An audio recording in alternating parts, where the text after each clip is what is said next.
And welcome to another episode of the Woolly Thistle. This is episode 101, and today is Friday, August 9th. I'm your host, Corinne. The Woolly Thistle brings your favourite yarns from the UK and Europe and makes them easily accessible in North America. At thewoollythistle.com, you will find the best of British yarn, such as Blacker, Uist Wool, and Jameson and Smith, to name a few. You will also find yarns from Scandinavia, including Ulcentrum, Plötulopi, Rauma, and Tuku Wool. At the Woolly Thistle, we encourage woolly wanderlust, and we share information about where the wool was grown and milled. We specialise in finding yarn made at the source, whether that be on wild Scottish islands or in the Devon countryside. We find it and share it with you. With excellent customer service and beautiful yarns to peruse, you will love shopping at thewoollythistle.com. That's 2 L's in woolly. The Woolly Thistle welcomes and seeks out customers, designers, authors, and yarn makers of all backgrounds, ethnicities, cultures, locations, ages, and orientations who possess a love of wool and craft. We value your work and your contribution to making the Woolly Thistle a safe community. You are welcome here. Let the Woolly Thistle do the international shipping, so you don't have to. Thank you, new and returning listeners. It's great to have you here, and I hope you enjoy the podcast. The best way to keep in touch is through our newsletter. There you can find all the details of what's happening in the shop, and you can sign up for that at thewoollythistle.com. And you can find us on Instagram at The Woolly Thistle as well. So check us out in both those places. So last time was the 100th episode. And thank you so much for your well wishes on that, especially on Ravelry, where the comments were just so lovely and I loved reading them. So thank you for that. And we had a giveaway to celebrate the 100th episode. And the winners of that first prize, which was $100 to the Woolly Thistle, that went to Cats and Yarn. And then there were 3 $25 gift certificates, and each of those went to Yarn Addict, Terry Glow, and T Chapman 055. So I ran that contest both on Instagram and Ravelry, and I took everybody's entries into account. And if you left an entry in both places, you got an extra shot at winning. So we're now on episode 101, and I wonder what the next 100 episodes will bring us here at the Woolly Thistle and you too. And I wonder if I'll get it done in less than 5 years this time. Although we aren't quite at the 5-year anniversary. That'll be in September. Oh my God, that's next month. So it literally almost took us 5 years to get here. I started a YouTube channel. I have finally done it. And I remember over the years, many people saying, you should have a video podcast. And it was a hard no. I was never, ever, ever, ever, ever going to do that. But you should just never say never, obviously. I started doing shop updates on Instagram TV. But I found that quite limiting. I had to talk really fast because you don't have a lot of time. I think a lot of people were missing it. They weren't seeing it because they're not on Instagram or, what have you. So I was getting more and more used to doing it and being in front of the camera, that the last time I did one, I let it run for 25 minutes and I felt much more relaxed doing it. And I also realized that I had my phone basically oriented for landscape instead of portrait up and down, which you do for Instagram. So it was sort of maybe a subconscious thing, I don't know, but I had done it wrong for Instagram, but it would be much better for YouTube that way. So I decided to just upload it to YouTube. And thank you so much for everybody who's watched. It's been lovely and lots of great comments there too. I know that you're enjoying seeing the yarn rather than just hearing about it. So my plan now is to continue on with the audio podcast every other Friday, as we have for many, many, many episodes now. But on the other Friday, I will do an update, a shop update on YouTube. So hopefully there will be some continuity between the two, and what I talk about here on the podcast will also flow through to the video, and you will see stuff there. Hopefully that will be a better experience for you, and you can get your shot of Woolly Thistle on your commute while you're driving to work or on the train, through audio, or I can help you clean the house. I know I do that. Or you can sit down and watch the update, and hopefully you'll do both. That would be lovely.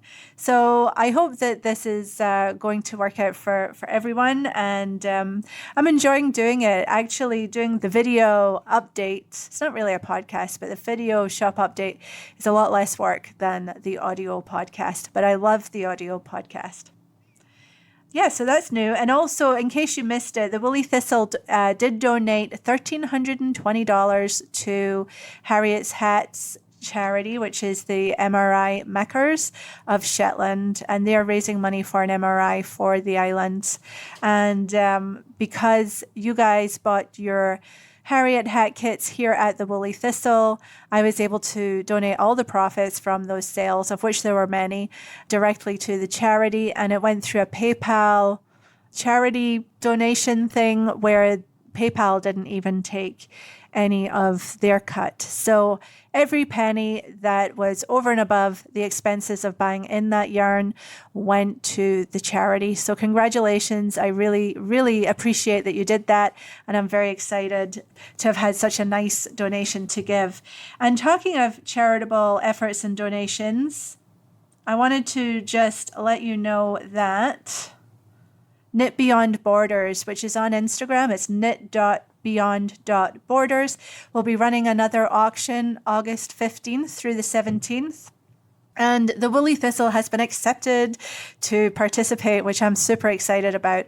More details about that charity will be disclosed as soon as the details are made to me.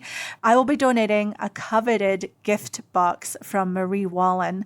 And of course, that is the gift box that has the 12 colours of her beautiful British Breeds yarn, along with a pattern booklet, including 4 patterns that you can use that yarn to make accessories with, a calico bag, and of course the beautiful box that it all comes in. That has been highly coveted. I held a gift box back just for this purpose, and I'm very happy to be donating it to Knit Beyond Borders, which is knit.beyond.borders on Instagram. They will be hosting an auction starting August 15th. So do check them out and place your bid. There will be a lot of wonderful things there, and they will be raising some serious money. And I'm really happy to be playing a small part in that with your help, I hope. All right, so let's get started, shall we? This episode, we have Off the Needles, On the Needles, Cowl News, and the Woolly Thistle update. So let's get started. Off the Needles, the Borough Cowl is off my needles, and that is a Marie Wallen pattern that you can find in her gorgeous book, Shetland. And I've been selling kits in Jameson Spindrift, which is what the pattern calls for. And I'm hoping that in a couple more weeks, I will have all the yarn needed to put all the kits back on the shelf. Just quickly, that's the Yell cardigan, the Bressa sweater, the Borough Cowl, and the Scary Mitts, and the Scalloway tam. So I finished my Borough Cowl. I've done all the knitting, and over the weekend I blocked it. I actually blocked it while it was still on the needles because I'm going to Kitchener the ends. I just left the part with the needles hanging out of the basin. I've blocked it, and it bloomed as it dried. I had it under a fan because it was pretty warm over the weekend, and we had fans going, so I took advantage of that, added more moisture into the air. And so I am ready to Kitchener that up. I have only knitted the length of the specifications in the pattern, and I have talked endlessly about making it longer. I think that honestly, that was all a bunch of hot air. I think what I'll do is I will knit it just the way it's called for in the pattern instead of making it longer. I'm not 100% committed to that either. I think I have to see it. Maybe I'll show it on the next shop update on YouTube and see what you guys think. It's absolutely beautiful as it is. It's just that I have the fullest snood as well, and that is a cowl that's twice as long, and I loved how I was able to double wrap that. And I think I'm kind of clinging on to that, but I don't know. I think it'll be lovely either way, and it's done. So I just need to Kitchener it. All the ends are sewn in. You will have seen that on the shop update, and it's looking very nice. Actually, it's looking very beautiful. The other thing I blocked over the weekend is it was freshly off the needles a few weeks ago. It's from the Bloomsbury book, and I showed it on the update as well. It's a all over ribbed sweater with cables front and back and a cable down the arms, and it was knitted in pieces and sewn together.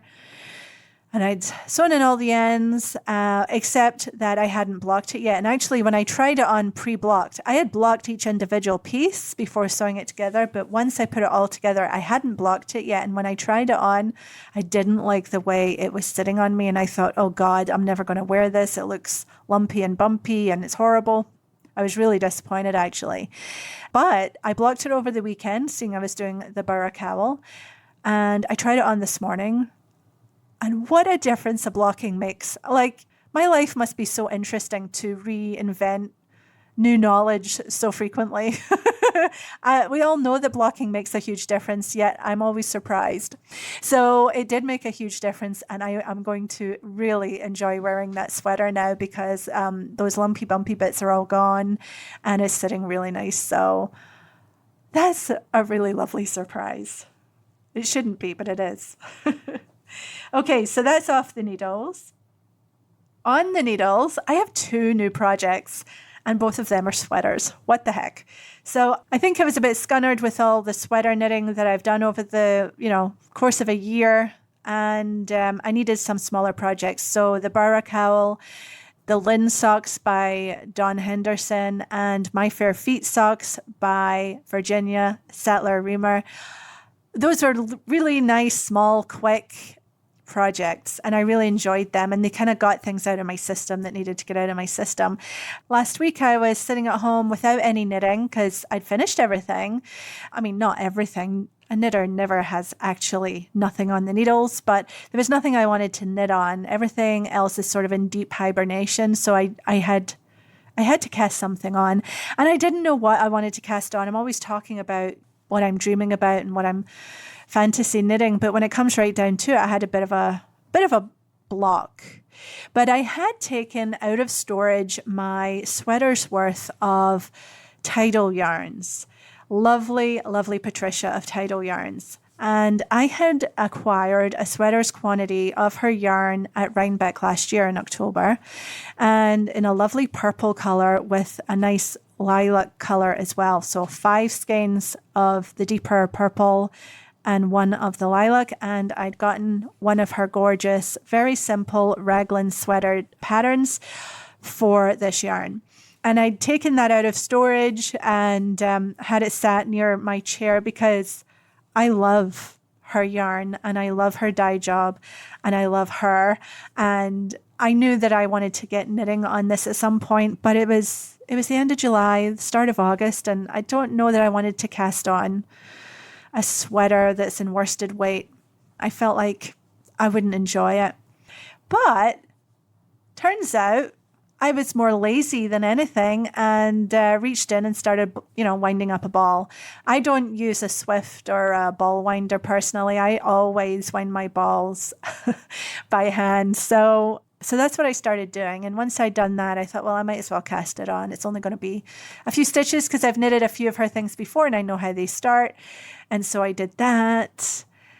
And then I just got knitting. And before you know it, because it's worsted weight, and I hardly ever knit in anything more than fingering weight, I was down and ready to divide for the sleeves. So in a couple of nights, I was already dividing for the sleeves and I'm working my way down the body.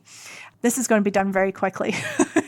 It's a completely addictive knit. It's pure vanilla. And I haven't had that for such a long time that that's all I want to knit on right now.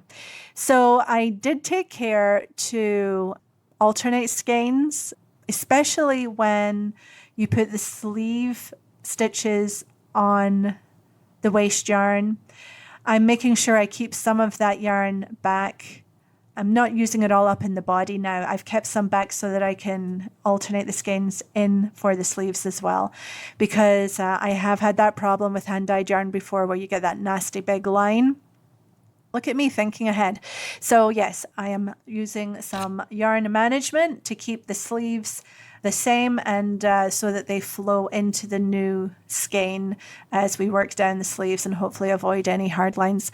Not that there necessarily would be, but I just don't want to deal with that after the fact. So yeah, so I'm cruising down the body, and this is going to be a lovely winter sweater. It's got a lovely little pocket on the front, and it's got when you get down to the waist, it's got this different band of color. And for me, that's going to be the lilac-y, light purple color. Quick and easy knit, totally mindless in a very good way. So yes, I've been knitting on that. And then I cast on a swatch for my Tegna because all of the John Arbon Devonia 4-ply is in the shop now. I had the full array to choose from, and I went with what I knew I was going to go with in my subconscious anyway, which is the Broken Flower, and that's the pink colorway. It's sort of this creamy pink, sort of verging on the orange side of pink, I would say. I think that's what I wanted to knit with all along. And I'm planning to make my Tegna with 3/4 sleeves. But when you read the pattern, she does stress the importance of swatching because people in her test group knitted this sweater with everything from a US 3 to a US 7. A 7 seemed outlandish. And so I decided that I would wind up a ball and get swatching on that. And I did. And because of my own needle mismanagement, I cast on with a US 2. And it was really tight. I mean, it was a nice gauge, but not getting gauge, way too many stitches. So I did go up to the US 3 and still too many stitches. I think then I went up to a US 5 and still too many stitches. And then a 6 and still too many stitches. But I was definitely getting closer. So I did go ahead with the US 7 and got gauge. So it's a much more airy fabric, of course, than the denser US 2. You know, you'd use a US 2 maybe for socks. Although even that is a big needle for socks. Anywho. So yes, so I did my swatch and I washed it and it is drying. It might have dried by now, and I will be remeasuring the swatch to make sure I still have gauge. Okay, I've totally gone off-piste, and I don't know where I am in my notes. So just let me get caught up to myself here. Oh, right, we're still talking about what's on the needles. So yes, so the Tegna will be started very soon, as long as I have gauge there. And yeah, the Tidal Yarn sweater is happily knitting itself. I am still fantasy knitting, and it's actually a couple of accessory pieces. The Café de Flore in St. Kilda by Virginia Sattler Reamer has to go on my needles as soon as we receive the blacker yarn St. Kilda that's coming in. It's gorgeous. It's so elegant and simple and a quick knit. And I've been wanting to knit with this yarn ever since I first got my hands on it. So I'm looking forward to that. And the other thing I'm fantasy knitting is the Retreat Shawl by Dawn Henderson, who is the designer that whose socks I knit for the sock sprint. And I just love this shawl. And I think it's going to look good in woolly wool. And right now there's a couple of contenders. And I'm not sure. I think I might knit it in the brand new Armscott Manor yarn that we just got in. Or it might get knitted in Strick Yarn by Rauma.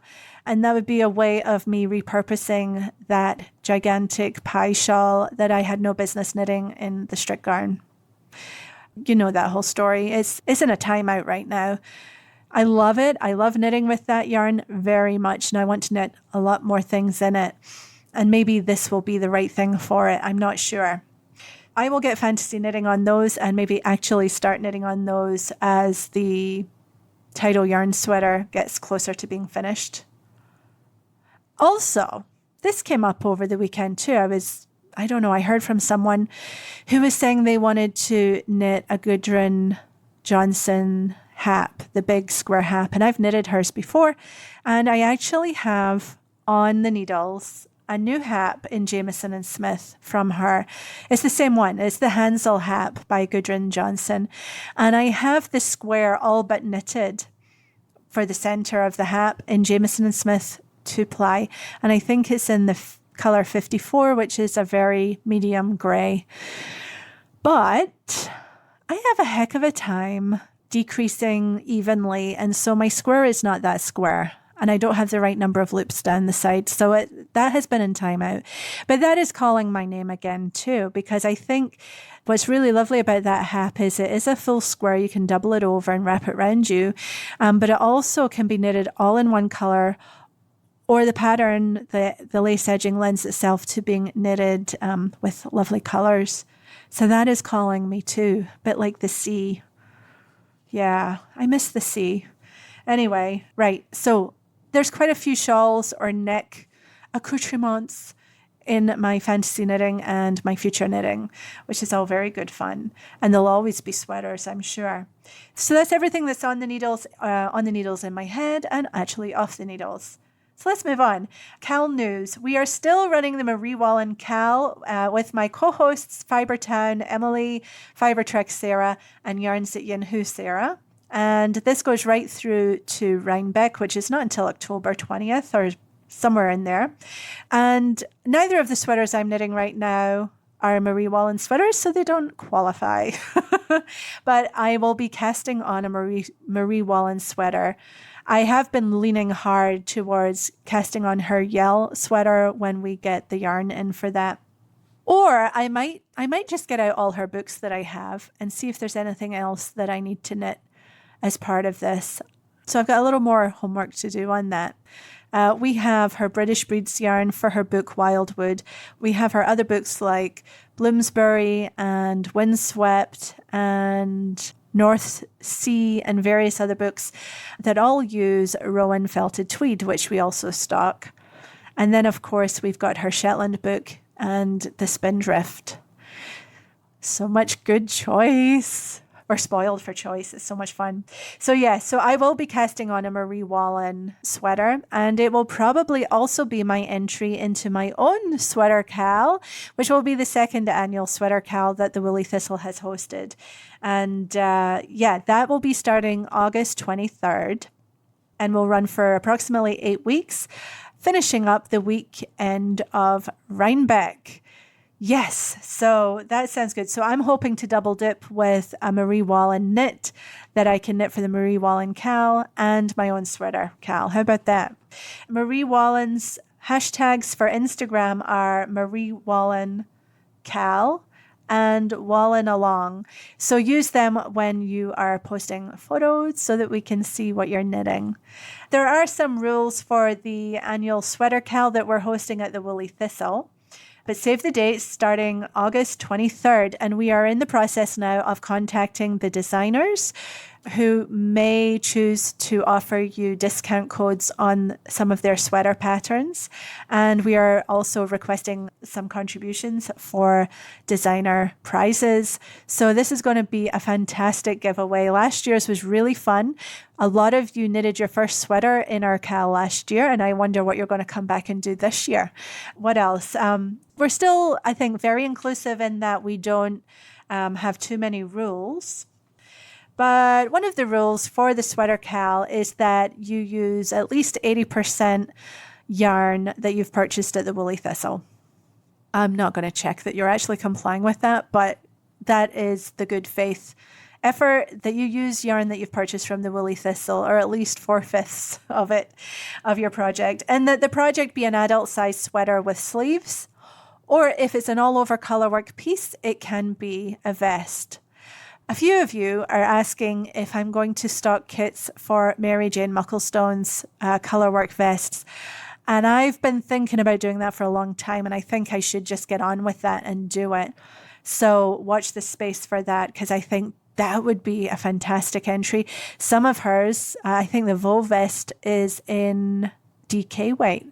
And she just released her pattern that was used in her Craftsy class as well. And that's a very beautiful one. So I'm going to be digging through what I can find on those so that we can make kits for them. I would love it if we could all have a meetup at Rhinebeck. If you're going to Rhinebeck, it would be really fun to have a meetup in our sweaters and have a group photo. Wouldn't that be fun? So that is a goal that we have here. All right, now let's see. I think that's all my news. Now it's time for the Woolly Thistle update.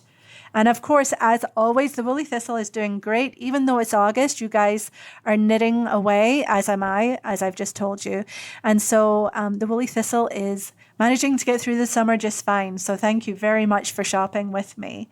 And thanks also for spreading the word and sharing anything you can about the Woolly Thistle on social media, because it all helps get the word out there.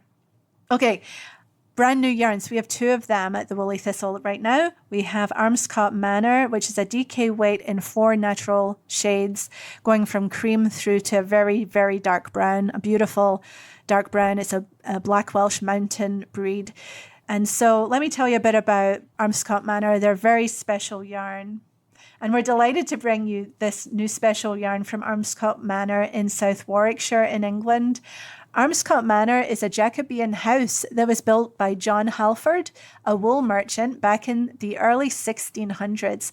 And of course, South Warwickshire, or actually Armscott Manor, is very near Stratford-on-Avon in England, which is where our William Shakespeare's from, of course.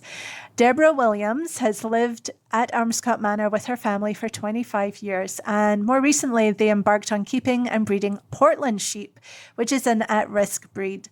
Portland sheep are the oldest recorded sheep in England and even have a mention in the Domesday Book. So when I heard that, I was totally intrigued, and I'm very happy to find a home for a conservation breed here at the Woolly Thistle.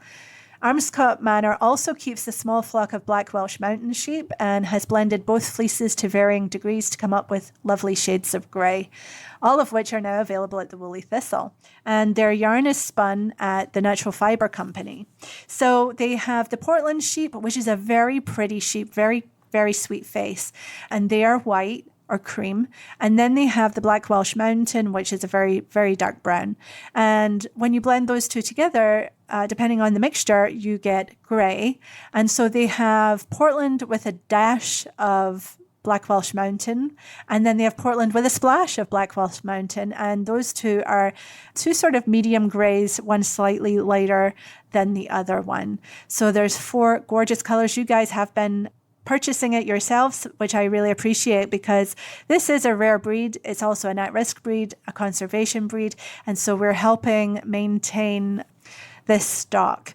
One of the reasons for the demise of the breed, I believe, is that they only generally have 1 lamb, and so they were not seen as a profitable meat sheep or anything like that. They weren't having enough produce. But Deborah Williams there at Armscott Manor had a calling to help save this breed, and I'm so glad she did. And I've put some photos on the product page of Armscott Manor. You can see the gardens, which are, I believe, are open to the public. You can go to their website to find out all about it. They actually raise money as well for a local charity. And yeah, I'm thrilled to have this yarn. And like I said, I might be knitting the retreat shawl in this, because I think this yarn, let me talk about the yarn itself. It's created at the Natural Fibre Company, which of course is Blacker. They spin all of Blacker's yarns and many others besides, so they really know what they're doing. And it's a very robust yarn. It's a 2-ply, but it's nice and round. It's robust. It's strong feeling. So it's not super soft. It's not going to be anything like merino, but that's not what we necessarily gravitate to here anyway. To me, it feels like a round yarn, and I think that cables and baubles and things like that would really pop in this yarn, as well as having good integrity for lace work. So check it out. And Armscott Manor is the classic English country garden and an old Jacobean house. Really gorgeous. So I'm very happy to have that in the shop, and that is brand new. Okay, so moving on, Marie Wallen, you know that we have all of her British breed yarns back in stock. They're in fairly good supply right now because I got lots in, and I will try to get more in as needed. But if you're planning to knit a British breeds project, you should get that while it's here. And we have the Wildwood book in stock, which supports the yarn with beautiful patterns. There are new collection dates for her upcoming collections that I want to make you aware of. Meadow will be released October 1st, and that's using Jameson of Shetland Spindrift. So I am working behind the scenes to make sure we have yarn for that, as well as the book when it comes out. I'm sure it's going to be gorgeous. I mean, just the name Meadow. And she has shown on her Instagram a couple of pictures of all the knits sort of folded up in a pile. Oh, it looks gorgeous. And Gentle will be coming out on 1st of December, and that's another British Breeds collection. So I'm super excited about both of these things coming down very soon. We have her Shetland book in good supply right now, and we expect all the Spindrift for the kits out of Shetland back in stock. Hopefully, by the time you hear this, it'll be just another week, and we should be able to put those up in the shop. That includes the Yell cardigan, the Bressa sweater, the Burra cowl that I talked about, the Scalloway tam, and the Scary mittens. And I actually think the Scary mittens are still in stock. And if you're interested in any of those kits, be sure to go to the shop, go to the product page and click notify me. That way, when we do put the yarn in the shop and the kits are available, you will be amongst the first to know. You will get an email telling you that the Burra cowl is back in stock, and I would recommend that you go and purchase it right then. So do your deals, work it out what you want to buy beforehand so that you know that you want it when it comes in and you don't have to think about it at that time, because I think it will go pretty fast. We've been waiting a long time for this yarn to come in, haven't we? Moving on, Blacker yarns. I'm hoping that by the time you hear this, and if not, then very shortly after, we will have Blacker Yarns' Lioness back in stock in both 4-ply and DK weight in many of the shades. I really tried to get as much of what I could from Blacker, so I have a good big order coming. And more St. Kilda in both the natural shades are coming, and that is the new scarf pattern by Ginny SR on Instagram, the Café de Flore pattern. That's the newest thing I know that you can knit in the St. Kilda, which is a soy brory mix yarn, and it has a little bit of Shetland in it too, just to spread it. St. Kilda yarn is super rare and special from the island of St. Kilda, which is one of the far-flung islands off the northwest coast of Scotland. Very special yarn indeed, so I'm glad we can get some of that. And I will be knitting the Café de Flore as soon as I get some. And then we have Susan Crawford Vintage. We just got all her yarn back in stock, and thank you if you've been buying that. I think that's a really great purchase, a great investment in that yarn. Both of them are lovely. There's Excelana and there's Fenella. Both of them are lovely, and they are used in her Vintage Shetland project book. Now, all of what I've just mentioned for Susan Crawford is on sale through the summer months. We're closing in on the summer a little bit, so I only have a little bit more time to go on this. But if you use the code Shetland Summer, you will get 20% off her book and the yarns in whatever combination you want to purchase that. So do check that out if that is at all of interest to you. We have more Little Grey Sheep in the shop. We have their Hampshire DK in many colors. This is just such a lovely fluffy yarn. It's on a grey base, and then Emma over dyes it. And so it's got this lovely two-tone effect, quite deep as well in some of the colors. Very fun, fluffy yarn to knit with. And there should be in the shop, when you hear this, there should be the mini sets as well. We got plenty of mini sets in this time in 4 different combinations, and so hopefully they are in the shop when you hear this. John Arbin, we have all the Devonia 4-ply now in stock, and thank you for your orders of that. All the colors are in, and check your newsletter email if you're a subscriber. There is a code in there for 10% off John Arbin Devonia. I will be knitting my Tegna out of this. And that's what I swatched with over the weekend. John Arbon's Knit by Numbers in DK is in good supply. We've stocked up on that. And we still have the first annual back in supply. And that's a great deal with several patterns in it for only $7.50. We have another brand new yarn that should be in the shop when you hear this. I'm going to get it in before I release this episode. And that is for West Yorkshire Spinners Croft in the solid colorways, brand new. This is an Aran weight yarn that is made and spun by West Yorkshire Spinners, but it's 100% Shetland wool from Jameson and Smith. So a lovely collaboration there. And they have 12 different colors, all of which are very lovely and would be good for color work or knitting alone. Whatever you knit with it, it's going to be fast, being an Aran weight. This might be a really good yarn to pick up for gift knitting as well, because it's not too expensive, but it's really beautiful, 100% Shetland wool, dyed by West Yorkshire Spinners and spun up by them too.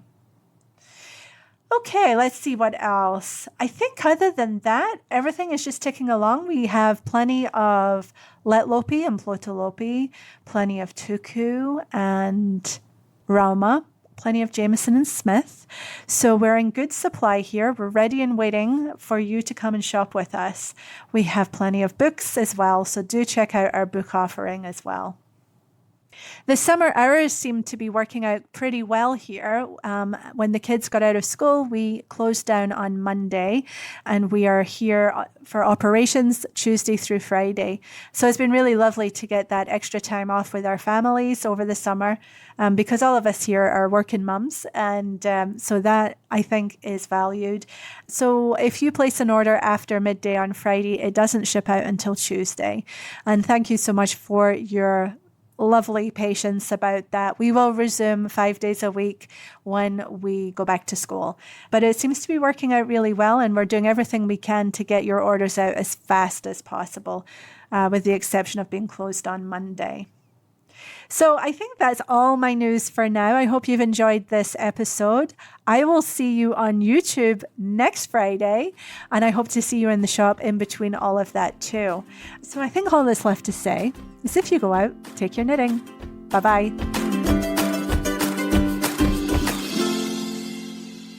That's the end of another episode, but it doesn't have to be over. Thank you for listening to the Woolly Thistle podcast, brought to you by the Woolly Thistle online shop. You can find items discussed in this episode at thewoollythistle.com. That's 2 L's in Woolly. You can find our Ravelry group by searching for The Woolly Thistle. Find our podcast on iTunes or at thewoollythistle.com. You can speak to Corinne at hello@thewoollythistle.com.